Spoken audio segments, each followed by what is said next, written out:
इष्टोपदेश अपना ग्रंथ चल रहा था। इस ग्रंथ में अपन ने कितनी गाथाएं पढ़ी अभी तक? 9 गाथाएं पढ़ी अपन। इन 9 गाथाओं में किन किन, सबसे पहली गाथा में किस बात का वर्णन था, थोड़ा सा रिवीजन करेंगे अपन। पहली गाथा में ये कहा, यस्यैव स्वभावाप्ति अभावे कृष्ण कर्मण, जिन्होंने अपने स्वभाव की प्राप्ति कर ली है और समस्त कर्मों का नाश कर दिया है, ऐसे जो सम्यक ज्ञान रूप है उन परमात्मा को मेरा नमस्कार। यस्य एव स्वभावाप्ति, जिनके स्वभाव की प्राप्ति हो गई है। स्वभाव क्या है? आत्मा का जो स्वभाव है, सहज स्वभाव, अनंत दर्शन ज्ञान सुख वीर स्वभाव, वो जिनको प्राप्त हो गया है। और क्या हो गया? जिनके समस्त कर्मों का अभाव हो गया है। कृष्ण कर्मणा, ऐसे ही संज्ञान रूपाय, माने ज्ञान स्वरूपी परमात्मा को मैं क्या करता हूँ? नमस्कार करता हूँ। नमोस्तु परमात्मा ने, परमात्मा के लिए मेरा नमस्कार। फिर उन्होंने कहा कि भाई ऐसा कोई संभव है क्या कि किसी के कर्मों का नाश होना संभव है? हमको तो नहीं दिखता कि किसी के कर्म जा सकते हैं। हमें ये नहीं दिखता कि मोह राग द्वेष भाव का अभाव हो सकता है। जैसे कई लोगों का ये प्रश्न रहता है कि ये क्रोधाधिक भाव तो दूर हो ही नहीं सकते, ये तो गुस्सा तो आएगा ही, घमंड तो रहेगा ही, छल कपट लालच ये तो आदमी का नेचर है। तो कहते हैं ऐसा नहीं है, ये नेचर नहीं है। क्या? ठीक है, ये जीव का स्वभाव नहीं है। ये आ रही ना बात समझ में? माने ये जीव का वास्तविक स्वरूप नहीं है और इसका अभाव होकर शुद्ध स्वरूप की प्राप्ति हो सकती है। माने इसका नाश किया जा सकता है, ये अशुद्धता को दूर किया जा सकता है। तो फिर उन्होंने उसके लिए उदाहरण दिया। किसका उदाहरण दिया? कनक पाषाण का। कनक पाषाण, कनक पाषाण होता है ना, मतलब कनक पाषाण मतलब, हाँ। अब अशुद्ध सोने में, अशुद्ध सोने का उदाहरण जो दिया है वो क्यों दिया? जो अशुद्ध सोना होता है वो मूल से ही मिट्टी से मिला हुआ होता है। ऐसा नहीं होता है कि पहले सोना अलग होता है और बाद में उसमें कोई कालीमा मिला दे, ऐसा नहीं है। सोना जो मूल से होता है वो किट्ट कालीमा लिए हुए ही होता है। समझ में आया ना?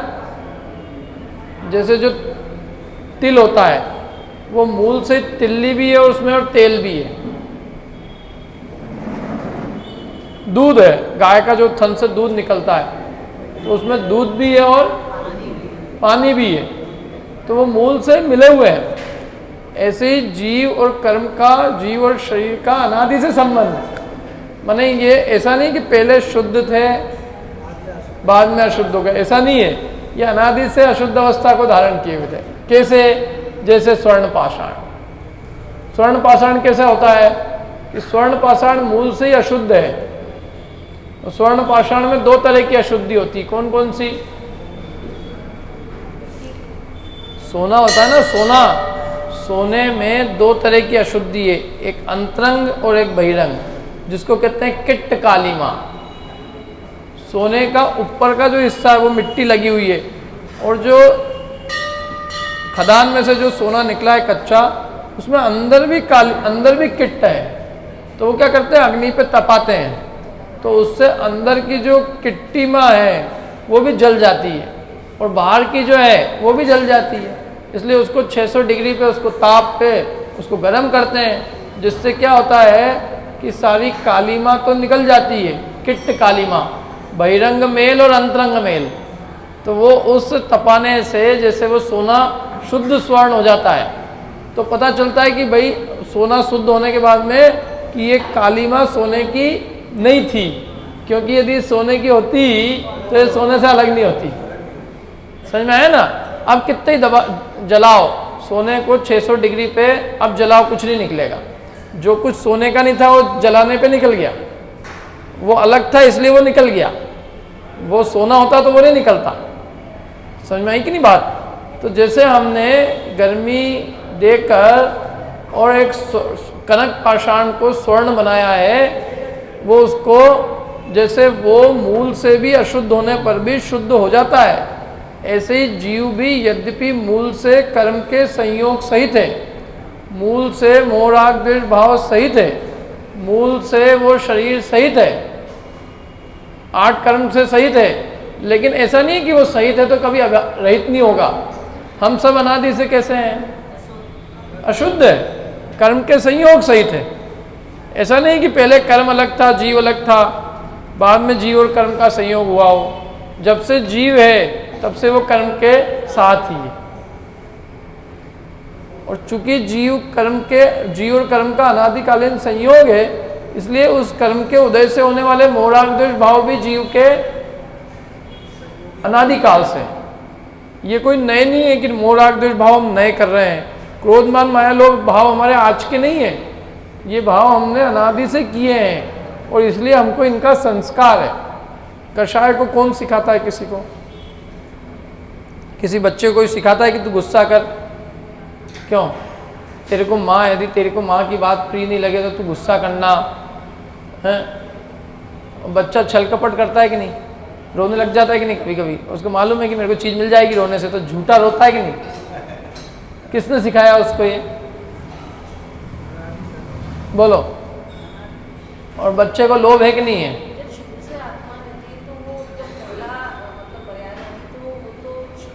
पहली पर्याय कब? पहली कोई पर्याय है क्या उसकी? प्रथम पर्याय। जीव अनादिकाल से नित्य निगोद में रहा है। कहाँ रहा है? नित्य निगोद में, अनादि से ही। मतलब उसकी अनादिकालीन जो पर्याय है वो नित्य निगोद रूप पर्याय है, वो सदा अनादि से नित्य निगोद में रहा है। क्या? जीव, हर एक जीव की जो प्रथम अवस्था है, प्रथम जीवन नहीं, प्रथम अवस्था, अवस्था मतलब कि प्रथम पर्याय, वो कौन सी है? नित्य निगोद। तो वो नित्य निगोद में कब से रह रहा है? अनादिकाल से। कर्म सहित ही था वो, नित्य निगोद में कर्म के संयोग सहित था, मोह राग द्वेष भाव के सहित था, शरीर के संयोग सहित था, और सबसे अत्यधिक अशुद्धता थी वहाँ। नित्य निगोद माने सबसे अत्यधिक कर्म का कलंक था, क्योंकि नित्य निगोद से ज़्यादा दुखदायक अवस्था जीव की और कोई सी नहीं होती है। नित्य निगोद का मतलब क्या है? एक, केवल एक स्पर्शन इंद्रिय है, एक ही इंद्रिय बस। नारकी दुखी ज्यादा है कि एक इंद्रिय? कौन ज्यादा दुखी है? एक इंद्रिय ज्यादा दुखी ना? क्यों एक इंद्रिय ज्यादा दुखी क्यों है?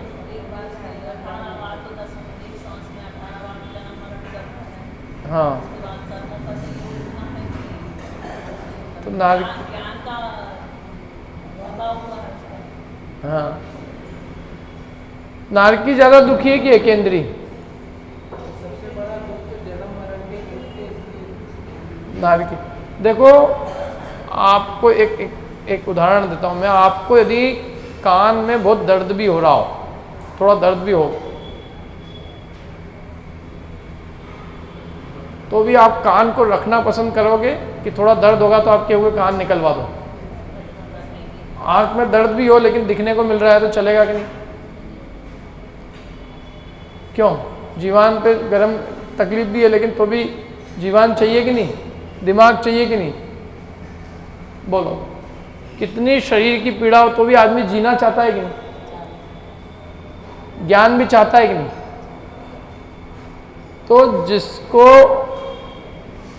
कर्ण इंद्रिय नहीं है, सुनने की शक्ति नहीं है उस जाति की, आंख भी नहीं है, जीवान नहीं है, नाक नहीं है, मन भी नहीं है, तो ज्ञान तो है नहीं, शक्ति कुछ भी नहीं है, और कषाय बहुत है, जबरदस्त, उसमें कोई कमी नहीं है। तो ये जीव भयंकर दुखी है, दो कारणों से दुखी होता है, कषाय तीव्र हो और शक्तिहीन हो। अभी आप देखो किसी की चलती कुछ भी नहीं है और चलाना पूरी चाहता है, क्रोध बहुत आता है लेकिन कर कुछ नहीं सकता है। उनकी एक अशुभ निश्चय होती है, उनके जो है ना, अपन ऐसे समझे कि यदि पेड़ पौधे को आदमी बना दिया जाए तो वो आदमी के टुकड़े टुकड़े कर दे। और कुछ पेड़ पौधे ऐसे होते भी हैं जो मनुष्यों का खून पी जाते हैं, नरभक्षी, कीटभक्षी।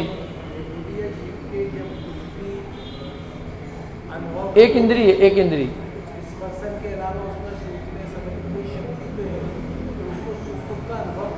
नहीं, स्पर्शन इंद्रिय होने पर भी जीव तो है ना वो, मन से ही नहीं। देखो चींटी को माने क्या, चींटी को माने क्या, तो चींटी सुख दुख को अनुभवती कि नहीं अनुभवती। चींटी शक्कर के पास जाती है, आप शक्कर से हटाना चाहो नहीं हटती है, और यदि हम उसको मारने जाएं तो दूर भागती है। माने वो मरने में दुख मानती है कि नहीं मानती? तो है ना उसमें, तो जैसे उसमें सुख दुख का अनुभव है। चींटी जब शक्कर में चींटी जाती है तो सुखी होती है कि दुखी होती है? और हम यदि उसको यदि कपूर उसके पास में ले जाते हैं तो वो दुखी होती है कि सुखी होती है? दुखी होती है, जब तो भग जाती हो। कपूर से दुख होता है और चींटी से या शक्कर से सुख होता है। कीड़ा हो जाए, कीड़ा मिल जाए, कीड़े के पास जाती है। अच्छा, और तो और चींटी बहुत सारा स्टोरेज करके रखती है अंदर, अपने बिलों में बहुत शक्कर वक्कर सब ले जाती है। वो है परिग्रह की पूरी है। पेड़ पौधे भी पानी इकट्ठा करके रखते हैं, जाड़े जाती पूरी। अच्छा, कितने ही जो जियोलॉजिकल वाले होते हैं वो तो इससे ही पता लगाते हैं कि किधर सोना चांदी ज़्यादा है, क्योंकि पेड़ों की जड़ें उधर ज़्यादा बढ़ती है जहाँ सोना चांदी ज़्यादा होता है। उनकी आदतें अभी तक नहीं गई है। हाँ, और अपन यही अभी तो दक्षिण अफ्रीका में कीटभक्षी नरभक्षी पेड़ है, चुपचाप बैठे रहते हैं एकदम यूं, पता ही नहीं चले कि ये नरभक्षी है। और जैसे ही मनुष्य उनकी पोंछ में आ जाता है, सारी टहनियाँ उसके ऊपर गिर के उसका खून पी जाती है और फिर खड़ी हो जाती है एकदम ऐसी कैसे, जैसे कुछ हो ही नहीं है। कंकाल बना देती है उसको, खून चूस लेगी, मर जाएगा पूरा आदमी, पटक जाएगा, यूँ हो जाएगा, और फिर वापस से सारी की सारी टहनियाँ खड़ी हो जाएगी, अगले आदमी का वेट करेगी। तो कितनी खोपड़ी कितनी है, इतनी तेजी से अपन भी नहीं कर पाएंगे काम।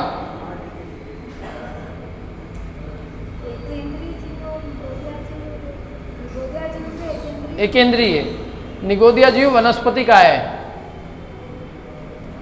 वनस्पति का एक के दो भेद है, साधारण और प्रत्येक। वो साधारण वनस्पति का है। हाँ, निगोद दो तरह के, नित्य निगोद और इतर निगोद। जो आज तक निगोद से निकले नहीं हो नित्य निगोद, जो एक बार निगोद से निकल के फिर निगोद में आ गए वो इतर निगोद। समझ में ही ना? ये तो ये जो है, इनको ज्ञान है बराबर, ज्ञान की कोई कमी नहीं है। सुख दुख की अनुभूति भी पूरी करते हैं, कषाय भाव भी है, और सारे आत्मा के गुण हैं। लेकिन बात यह है कि वो व्यक्त नहीं है, बस गुण तो है।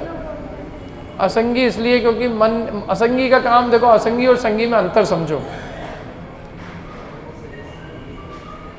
गैया है, गैया को ज्ञान एक नहीं है, गैया को वैसे संगी है, लेकिन फिर भी गैया का उदाहरण मैं ले रहा हूँ। या गैया के ज्ञान और अपने ज्ञान में अंतर समझाने के लिए, लाल लाइट होएगी तो आदमी रुकेगा, गैया रुकेगी? अच्छा, गैया अपने चिन्ह समझेगी, इशारे समझेगी? गैया को हम पढ़ाना चाहें, लिखाना चाहें, नहीं समझ पाएगी कोई तो ये जो असंगी होते हैं ना, ये शिक्षा को, उपदेश को ग्रहण नहीं कर सकते, ये चिन्ह नहीं समझ सकते। चिन्ह, मैं उनको चिन्ह बताऊं, चिन्ह नहीं समझ पाएंगे, इशारे नहीं समझ सकते। अपना भला क्या है, बुरा क्या है, ये नहीं समझ सकते। भला बुरा मतलब वास्तविक हित क्या है, हित क्या है, देव क्या है, कुदेव क्या है, गुरु क्या है, कुगुरु क्या है, शास्त्र क्या है, कुशास्त्र क्या है, तत्व क्या है, कुतत्व क्या है, क्या ग्रहण करने लायक है, क्या छोड़ने लायक है, ये कुछ नहीं समझ सकते। उनका दिमाग इतना विकसित नहीं है, ज्ञान नहीं है, ऐसी बात नहीं है। गाय तो संगी है, मैंने इसलिए कहा ना, गाय का उदाहरण बराबर नहीं बैठता। ये अपनी जिंदगी की चीजें सब समझते हैं। अपने को जीवन कैसे बचाना, अपने को कहाँ खाना मिलेगा, कहाँ पानी मिलेगा, माने आहार भय मैथुन परिग्रह, ये संज्ञाएं तो है, लेकिन वो जो अपना हित करने वाला ज्ञान है वो नहीं, जिससे वे अपनी आत्मा का हित कर ले, संसार का अभाव कर सके, जन्म मरण का अभाव कर ले, चतुर्गति के परिभ्रमण से मिट जाए, अनंत ज्ञान दर्शन सुख वीर्य को प्राप्त कर ले, वो ज्ञान नहीं है। शेर संगी है, शेर है, शेर संगी है, तो इसलिए उपदेश मिला तो समझ गया ना, इसलिए संगी है ना शेर। तो चींटी को कोई उपदेश नहीं दे सकता, कर्ण इंद्री नहीं है, मच्छर को भी कर्ण इंद्री नहीं है, और पंचेंद्रियों में भी ऐसे कितने जीव होते हैं असंगी, जिनको मन नहीं होता है, तो वे भी नहीं समझ सकते हैं। पानी के सांप होते हैं ना, ये असंगी होते हैं। एक तोता होता है एक प्रकार का, वो भी असंगी होता है, वे उपदेश को ग्रहण नहीं कर सकते। शिक्षा को, उपदेश को जो समझ सके, जो शिक्षा उपदेश को ग्रहण करे, चिन्ह आदि को समझ सके, वे संगी होते हैं। और जो शिक्षा उपदेश आदि ग्रहण करने की जिनमें शक्ति नहीं, विचारने की शक्ति नहीं है, मेरा भला क्या है बुरा क्या है इसकी शक्ति नहीं है, वे असंगी। इसलिए संगी और असंगी में मानसिक विकास का अंतर है, लेकिन ऐसा नहीं है कि असंगी में ज्ञान नहीं है, ज्ञान तो है, सुख दुख को भी अनुभवता है, वो भी ये समझता है कि ये मेरी जिंदगी है, इसमें मैं मर जाऊंगी। चींटी समझती कि नहीं कि मेरी मौत हो जाएगी, अभी आग है दूर भग जाओ, आग से कपूर है भग जाओ फटाफट, पानी आ रहा है भगो यहाँ से।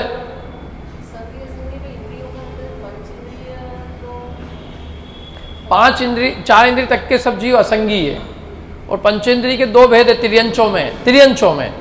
तिर्यंच जो होते हैं दो प्रकार के होते हैं पंचेंद्रियों में, संगी और असंगी।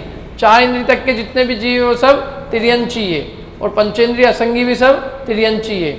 लेकिन तिर्यंचों में पंचेंद्रिय असंगी भी होते हैं और संगी भी होते हैं। और नारकी, देव और मनुष्य ये सब नियम से संगी होते हैं। और संगी होते हैं तो इसका मतलब कितनी इंद्री होती है? पांच ही होती है। संगी है वो पांच इंद्री वाला ही होगा, चार इंद्री तक के सब असंगी है। पांच इंद्री जो जिसको भी संगी है जो, तो नियम से कितने इंद्री है? पांच। बिना कर्ण के संगी बना नहीं होता। हम सुनते हैं फिर विचार करते हैं कि ये हमारा हित रूप है क्या हित रूप है। हम सुनेंगे नहीं तो हम नहीं विचार कर पाएंगे। बिना कान में शब्द जाए कोई नहीं समझ सकता है, किसी की ताकत नहीं है।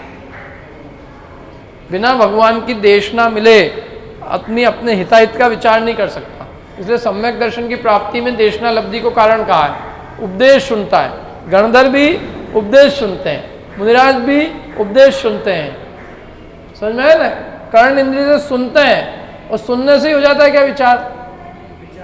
सुनने के बाद में फिर उस पर सोचते हैं कि ये बात बराबर है कि नहीं है, ये हितरूप है कि अहित रूप है, ये सही है कि गलत है।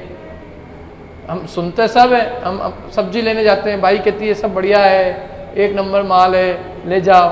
लेकिन हम क्या करते हैं? अपने दिमाग से विचार करते हैं, नीचे का निकलवाते हैं, नीचे का निकाल, सब तरफ से दिखा, क्योंकि हम मन वाले हैं, ऐसे ही थोड़ी मान लेते हैं किसी की। कोई हमको किसी की कुछ भी कहे तो हम अपने दिमाग का उपयोग करते कि नहीं करते? क्योंकि दुनिया में सब एक दूसरे के लिए कहते रहते हैं, लेकिन हम अल्टीमेटली क्या करते हैं? अपने विवेक का उपयोग करते हैं कि भाई अपन अपने विवेक से विचार कर रहे हैं तो ये चीज़ अपने को ठीक लग रही है और ये गलत लग रही है। तो यही तो आदमी में अंतर है कि वो अपने मन से विचार कर लेता है। 50 जने कहे, लेकिन वो अपने मन से विचार करके कहता है कि ये सब 50 जने जो कह रहे हैं ठीक नहीं, बात तो ये सही है। क्या है? सम्यक दर्शन कायम रहेगा ना जिसका भी। देखो एक नियम है, आप यदि सम्यक कायम रखोगे तो आपका मन कभी नहीं जाएगा, मानसिक बुद्धि कभी नहीं जाएगी। मन असंगी नहीं बन सकता यदि कायम है तो। कंडीशन, यदि सम्यक तो कायम है तो, और नहीं चला गया तो, छूट गया तो पूरी दुनिया खाली है, हमारे जैसा है। सही बुद्धि रहेगी तो मन नहीं जाएगा, और बुद्धि का विनाश हुआ तो जाने चारों गतियों में जाने के लिए स्वतंत्र है। खैर, तो अपन बात ये कर रहे थे, तो इसलिए एक ब्राह्मण की कहानी आती है। एक ब्राह्मण था, तो वो एक दूध के लिए एक बकरी लेके आया कि भाई दूध मिलेगा इससे। अब उसको 4 ठगों ने देखा कि ब्राह्मण बकरी खरीद के लाया है, तो उन्होंने कहा इससे बकरी लेवे कैसे। तो उन्होंने प्लानिंग करी। एक सबसे पहला ठग जाके गया, अरे ब्राह्मण जी ये क्या कर रहे हो, तुम तो इतने पवित्र आत्मा और बिल्ली लेके जा रहे हो। तो ब्राह्मण ने क्या कहा, तुमको दिखती नहीं है ये इतनी बड़ी बकरी और तुमको बिल्ली दिख रही है। फिर ब्राह्मण आगे गया, दूसरे ने कहा, ब्राह्मण जी दक्षिणा दी, आपको तो बहुत विनय करते थे हम, लेकिन आज ये आप कैसा कुकृत्य कर रहे हो, मांसाहारी बिल्ली को हाथ में लिए जा रहे हो, अपराध हो तो मेरा क्षमा करना ब्राह्मण जी, एक दक्षिणा और दे दी। अब ब्राह्मण जी खुटका हो गया, ये क्या है, ये तो मेरा हितैषी था। आगे और गया, एक ने ढोक लगाई, बहुत आरती उतारी, ये वो जय हो ब्राह्मण देवता सब काम सही करते हैं, तो ये एक कैसे गलत हो गया ब्राह्मण जी आपके। और चौथे वाले ने तो कहा, ब्राह्मण जी मैं आपको अब तक पूछता आया, लेकिन आज बिल्ली देख के मैं नहीं पूछ सकता। तो ब्राह्मण जी को पक्का हो गया कि यार ये तो बिल्ली ही है, ब्राह्मण ने छोड़ दी। क्या ये नहीं ना, अपनी खुद की गांठ की अकल चाहिए, चाहे धर्म हो चाहे कर्म हो, दुनिया कुछ भी बोले, हमें अल्टीमेटली अपनी बुद्धि लगानी होगी कि भाई इस बात में कितना दम है और इस बात में कितना दम नहीं है।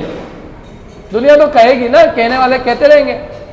एक कहावत है लोक में कि आपको यदि शादी ब्याह में जाना हो तो आप शादी ब्याह में जाने के लिए भले ही आप किराए के कपड़े ले आओ, क्या बिल्डल ड्रेसेस और ये वो सब कपड़े आप ऊपर, जैसे कुर्ता है पजामा है, ये भी आपको किराए से लाना हो तो ले आओ, लेकिन एक ध्यान रखना बस, क्या कि आप अपने बनियान चड्डी उनसे मत किराए पे ले आना। क्यों, कल से वो मांगने आया, भरी सभा में यदि वो मांगने आया तो कम से कम अपने खुद के अंदर के वस्त्र अपने रहेंगे तो उतनी इज्जत अपनी बची रहेगी। तो इसलिए सुनो, पूरी दुनिया की कोई मना नहीं कर रहा है, खूब सुनो, ये जो कह रहे हैं वो भी सुन लो, इनकी भी सुन लो, उनकी सुन लो, लेकिन अल्टीमेटली अपने खुद की गांठ की अकल रखना और अपनी गांठ की अकल से विवेक से विचार करना कि इस बात में दम है कि नहीं है, इस बात में सत्यता है कि नहीं है।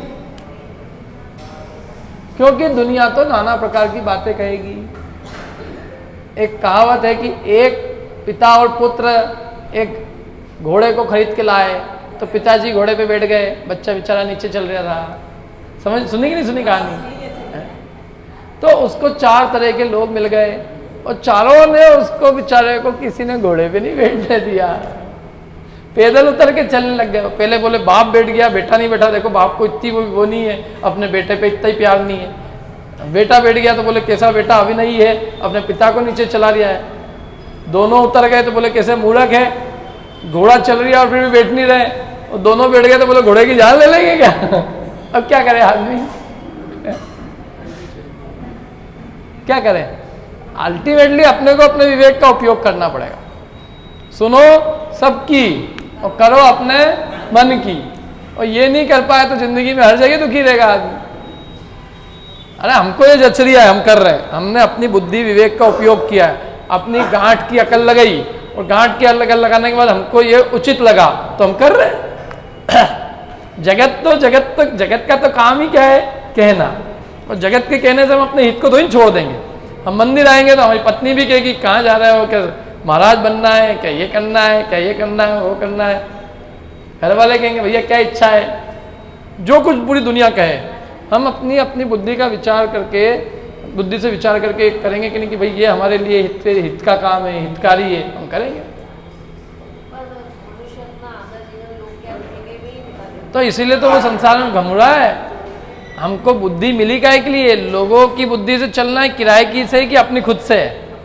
अपने को अपने पास मिली है ना कि नहीं मिली है, कि जो वो कहेंगे उसको मानेंगे हम सत्य। और दुनिया तो अपने स्वार्थ से कहेगी।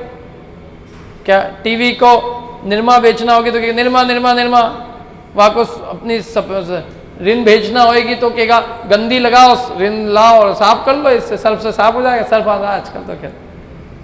तो उनको अपना जो भी एडवर्टाइज करना वो तो अपनी बात कहेंगे ना, लेकिन हम अपनी बुद्धि लगाएंगे कि ऐसे गंदे करे ही क्यों पहले कपड़े, और फिर उसके बाद में सर्फ खरीद के लाना पड़े। दुनिया में इतने सारे एडवर्टाइज आते हैं टीवी पे, हम क्या करते हैं? अपने दिमाग का उपयोग करते कि नहीं करते हैं कि सारे एडवर्टाइज देख के खरीद लाते हैं? और जो एडवर्टाइज देख के खरीदते हैं वो बुद्धिमान माने जाते हैं। क्यों? यहाँ दिख गया ऊपर बहुत बड़ी सभा है किसी कोई किसी की भी XYZ की, तो अपन बहुत बड़ी है और अध्यात्म ये हो कि अपन अपनी बुद्धि का विवेक करते हैं कि ये तो मॉडल दिख रही है आदमी। बार-बार रिपीट होता है ना, तो जैसे वो बकरी को बिल्ली मान लेता ना, तो वो इंसान सोचता है एक बार ट्राई करी। इसीलिए तो मैंने बकरी का उदाहरण दिया। मैंने आपको उदाहरण ही यही दिया इसलिए कि आपको अल्टीमेटली आपको मन मिले इसलिए कि आप अपने मन का उपयोग करो। सब कुछ हो तो आप शांति से 5 मिनट घर में बैठो और आप विचार करो उस पर, क्योंकि अपने को बुद्धि मिली है। क्योंकि दुनिया में हर व्यक्ति कह रहा है कि मेरे देव सच्चे हैं, उनके देव खोटे हैं। हर आदमी अपने धर्म को सच्चा कह रहा है, दूसरे के धर्म को खोटा कह रहा है। अपने शास्त्र को सच्चा कह रहा है, दूसरे के शास्त्र को मिथ्या कह रहा है। सारे धर्म वाले अपने अपने धर्म को सच्चा कह रहे हैं। तो अब हमको अपने बुद्धि से विवेक से ही विचार करना पड़ेगा ना कि सच्चा क्या है और खोटा क्या है। हर दुकान वाला कहता है मेरा माल सबसे बेस्ट है, लेकिन हम अपने दिमाग से विचार करके फिर भी उसमें परीक्षा करके निकालते कि नहीं निकालते? हर सब्जी वाली बाई कहती है मेरी सबसे बढ़िया सब्जी। कौन दुनिया में कहता है कि मेरा माल खोटा है? बताओ। लेकिन हम क्या करते हैं? अल्टीमेटली अपने दिमाग का उपयोग करना चालू कर देते हैं। जैसे ही 25 जने एक बात कहते हैं तो हम अपने दिमाग लगाते हैं, अरे नहीं भैया ये भी सब्जी, ये भी सब्जी, ये भी दिखा, इधर दिखा, भाव क्या है दिखा। और 2-4 बार उसको लेके आए, अपन ने उसको वापस लिया है तो अपने को भरोसा हो जाता है कि हाँ ये सही दे रही। अल्टीमेटली दुनिया में हर चीज़ अपने दिमाग से चलेगा, आप दूसरे के दिमाग से चल ही नहीं सकते हो। और चलोगे तो आप जगह जगह ठोकर खाओगे। उनने कहा अरे आपका फ़ोन है, फ़ोन आपका ये हो गया है, टेली कम्युनिकेशन डिपार्टमेंट वाले का फ़ोन आया, यदि आपने अपने फ़ोन का SMS OTP नहीं, जो भी नहीं दिया तो आपको ये हो जाएगा, आपको अरेस्ट कर लेंगे, आपका डिजिटल अरेस्ट है। दुनिया ये सब कौन ठगाते हैं? जो उनकी बात को सत्य मान लेते हैं। 4 फोन आ जाएंगे कि नहीं आपके पिताजी का प्रोविडेंट फंड जमा है और एक काम करो उनका PAN नंबर दो, अभी प्रोविडेंट फंड उनके खाते में भेज देंगे। तो मैं अपने दिमाग का उपयोग करूंगा कि नहीं करूंगा? बताओ क्या करना चाहिए मेरे को? कितने ही फोन आते हैं दिन भर में। अल्टीमेटली अपन अपना दिमाग लगाते हैं ना कि ये खाए का ये सच्चा है, वो कहता है आपके पैसे रुपए के दुगने हो जाएंगे, क्या इन्वेस्टमेंट करो हमारे साथ डबल हो जाएगा। इतने सारे प्रलोभन दुनिया में चल रहे हैं कि नहीं चल रहे हैं आजकल, और लोग भी चल रहे हैं, प्रलोभन भी भय भी सब दिखा रहे हैं कि नहीं दिखा रहे हैं। वो आपका ऐसा कर देंगे, आपका ऐसा कर देंगे, आपका। हम क्या करते हैं इसमें? कौन ठगाता है बताओ? जो अपनी खोपड़ी का यूज नहीं करता वो ठगाता है, और जो अपनी बुद्धि का उपयोग करता है उसको कोई कुछ भी कहे, वो कहीं ना कहीं परीक्षा करके पहचान जाएगा कि ये ठग है। परीक्षा करना हर चीज में जरूरी है, और धर्म में तो सबसे ज्यादा जरूरी है। हमारे आचार्यों ने भगवान की परीक्षा की, ऐसे ग्रंथ लिखे। उन्होंने कहा भगवान ये 3 छत्र इससे नहीं पूछ रही हूं मैं आपको। क्यों? क्योंकि 3 छत्र तो को मायावी देव भी अपने ऊपर लगवा सकता है। कि अच्छा चमड़ ढो रहे हैं इससे तो पूछ रहे होंगे ना तुम हमको, कि नहीं इससे भी नहीं पूछ रहे हम। कोई व्यक्ति अपने आसपास चमड़ डुबा सकता है। कि भामंडल से तो पूछ रहे हो ना, कि नहीं भामंडल से भी नहीं पूछ रहे। सिंहासन से, कि नहीं उससे भी नहीं पूछ रहे, क्योंकि ऐसी विभूति तो किसी मायावी देव में ही पाई जा सकती है। तो फिर तुम हमको काहे से पूछ रहे हो? कि हम आपकी वीतरागता से आपको पूछ रहे हैं। वो वीतरागता दुनिया में कहीं देखने को नहीं मिलती। जगत में इतने देव देखे हमने, कोई रागी है, कोई द्वेषी है, वे कोई हित का उपदेश नहीं दे रहे हैं। आपकी वाणी पूर्वापर सत्य है, आपकी वाणी से आपकी महानता जानी जाती है। समझ में आई ना बात? तो भगवान के आचार्यों ने मुनिराज तक की परीक्षा करके स्तोत्र लिखा है। स्वयं वो देवागम स्त्रोत है, उसकी स्टार्टिंग ही यहां से कि हे भगवान मैं छत्र चमर भामंडल से पूजा नहीं कर रहा हूं आपकी, मैं तो आपके गुणों से आपकी पूजा कर रहा हूं और वो गुण मेरे को अन्य कहीं देखने में नहीं मिलते। इनमें क्या है? क्यों? बहिरंग चीजें हैं ये, इससे वो गुणों का पता नहीं चलता है। और ये बहिरंग चीजें किसी मायावी में भी पाई जा सकती है। और ये आपकी आत्मा के गुण थोड़ी नहीं है। ये छत्र तो बाहर है, उससे आत्मा की पवित्रता का कैसे क्या लेना देना है?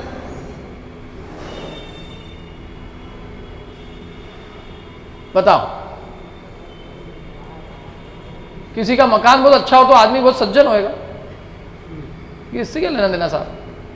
अरे इवन मकान बहुत अच्छा हो तो भी उसके पास पैसे भी हो, ये भी कोई गारंटी नहीं हो सकता। मकान गिरवी रखा हो, कोई गाड़ी अच्छी आ रहा हो तो उससे अपन अनुमान लगा ना पैसे वाला है, कोई जरूरी नहीं है। लोन पे हो। जिंदगी में हर चीज जो घुस के देखेगा, गहरे पेट वो कहना गहरे पानी जाओगे तो ही मोती मिलेंगे। तो तुम जब तक उसमें अपना बुद्धि नहीं लगाओगे, विवेक नहीं लगाओगे, हर जगह ठगाओगे। तो इसलिए हमको क्या मिला है? क्या मिला है? मन, खोपड़ी मिली है, खोपड़ी। धर्म किससे होगा? जो अपने विवेक का उपयोग करेगा। किसको मिलने वाला धर्म? विवेक की भूमि में उत्पन्न होता है। धर्म कोई ऐसी चीज नहीं है कि मैं आपको दे दूं। मैं बहुत सारा लेके आया हूं, अब मैंने कहा चलो भाभी को दे दो, रावत जी को दे दो, क्यों अजमेरा जी को भी दे दो, अब दे दो, बांट दो, लेके आया हूं जेब में बहुत सारा। ये नहीं है।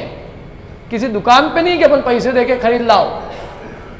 मैं तो कहता हूं बोली से यदि धर्म मिलता होता तो सारे पैसे वाले कब से धर्मात्मा बन गए होते हैं। लेकिन नहीं मिलता, बोली से भी धर्म नहीं आता है। मान आता है, धर्म नहीं आता है। क्या किसी क्षेत्र में रखा हो, शिखर जी में कोई सी टोक पे रखा हो तो वहां जाके लिया हूं मैं। कोई मंदिर में रखा हो स्पेसिफिक तो वहां जाके लिया है। किसी की सेवा करके मिलता हो तो वो लिया है। धर्म तो अपने आत्मा की परिणति है। जिस क्षण में आत्मा क्रोध, मान, माया, लोभ का अभाव करके वीतराग रूप होगा तो आत्मा धर्मात्मा हो जाएगा। धर्म अंदर की चीज है और हम कहां से नाप रहे हैं? बाहर से। सेठ जी ने पैसे दिए, धर्मात्मा हो गए। सेठ जी क्या क्या काम कर रहे हैं उनसे पूछो, उनकी पत्नी से, उन्हें बता देगी कितने धर्मात्मा है। कितना गुस्सा आता है इनको। धर्म अंतरंग आत्मा की परिणति है और हम इसको नापते हैं कैसे? बाहर से। बताओ, मेरे सफेद कपड़े उससे मैं धर्मात्मा हो गया? अंदर आत्मा कलुष भी हो सकती, काले मलिन भी हो सकती है। तो ये हर जगह दुनिया में हमको विचार ही करना पड़ेगा ना कि हम ऊपर की चीजों से ठगाएंगे। वो हिंदू लोग होते 3 या पोटा और वो तो चालू हो गया उसका काम, बिजनेस चालू। कुछ नहीं करना है, 3 लेना है सिंदूर यूं और थोड़ा बाल छुट्टी उट्टी बना ले और थोड़ा डिफरेंट पीले विले कपड़े धारण कर ले तो लोग उसको दक्षिणा देने लग जाते हैं, उसके ढोक देने लग जाते हैं और उससे ये समझते हैं कि इससे हमको धर्म की प्राप्ति होगी तो पैसे भी देते हैं उसको। जिसके अंदर जो न तो स्कूल में कभी पढ़ाई की उसने, न कोई धंधा आता है क्या, जिसके न कषाय के अभाव के कोई ठिकाने हैं, न ज्ञान कुछ है, लेकिन बस ड्रेस है पीली वाली, जय जय सिया राम बोलने की आदत है तो पैसे देने को तैयार। धर्म चाह रहे हैं उससे।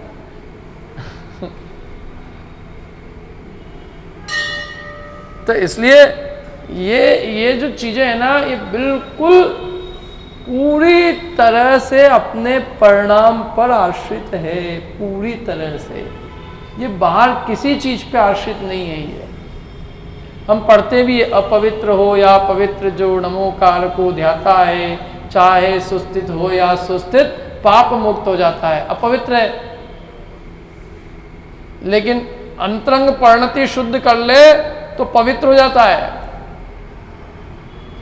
राज्य अवस्था में था, एक आदमी युद्ध कर रहा था, युद्ध करते करते उसको शरीर में घाव लग गए, ये हो गए, विचार आया कि मैंने अपना जीवन यूं ही खो दिया, यूं ही खो दिया क्या। और युद्ध के मैदान में सामने वाले से क्षमा मांगी, आज तक जो अपराध की क्षमा करो, केशलोच आदि की।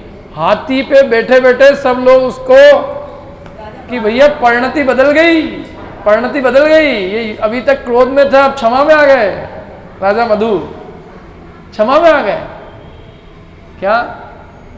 अभी कुछ नहीं हुआ है, कपड़े वपड़े कुछ नहीं उतरे हैं, लेकिन उसकी अंतरंग परिणति को जानकर वो सब लोगों ने युद्ध छोड़ दिया। तो जीव का अंदर का चीज है, अंदर की, सारा खेल काय का है, अंदर का है।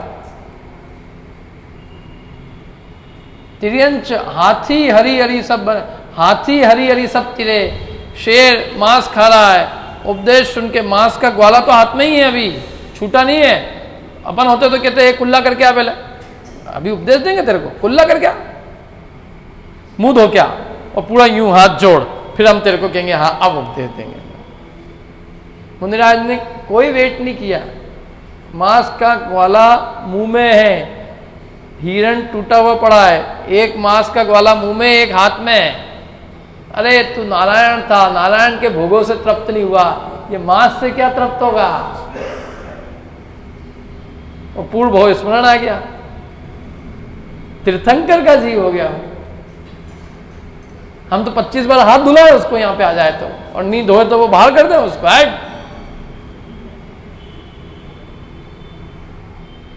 हम वहां जाते ही नहीं, क्योंकि अंदर आत्मा की परिणति को निर्मल करने पे हम ध्यान ही नहीं देते। हम तो ये वो पता दुनिया भर के सब काम करेंगे। भाई वीतरागता क्या चीज है उसको समझो। भगवान वीतरागता से पूज्य है, वो वीतरागता अपने अंदर कैसे आए वो समझो ना।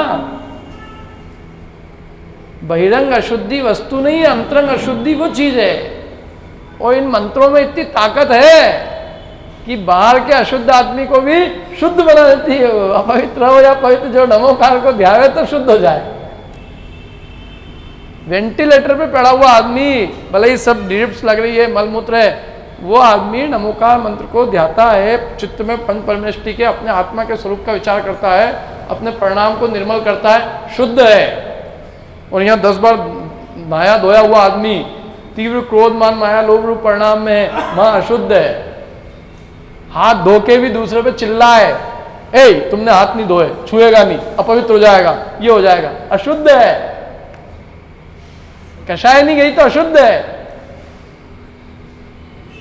शरीर तो यूं ही अपवित्र है, शरीर को तुम क्या शुद्ध करोगे, क्या करोगे। 8 बार हाथ धो दिए, हो गया शुद्ध। अब एक काम करो, इसके हाथ का पानी पी लो, पी लो इसके हाथ का, क्योंकि हाथ शुद्ध हो गया इसका, पी लो हाथ का पानी, पी लोगे। मैं 10 बार नहा लिया, 11वीं बार जो मेरा नहाया हुआ पानी है सबको यहाँ बांटो पीने के लिए। ये शरीर शुद्ध हो गया इनका, खुद ही नहीं पिएगा आदमी। तुम किसकी शुद्धता की बात कर रहे हो। नहाने से धर्म हो जाता तो हिंदुओं के हो जाते। गंगा में गए, नहा लिए, हो गए, सब पाप निकल गए।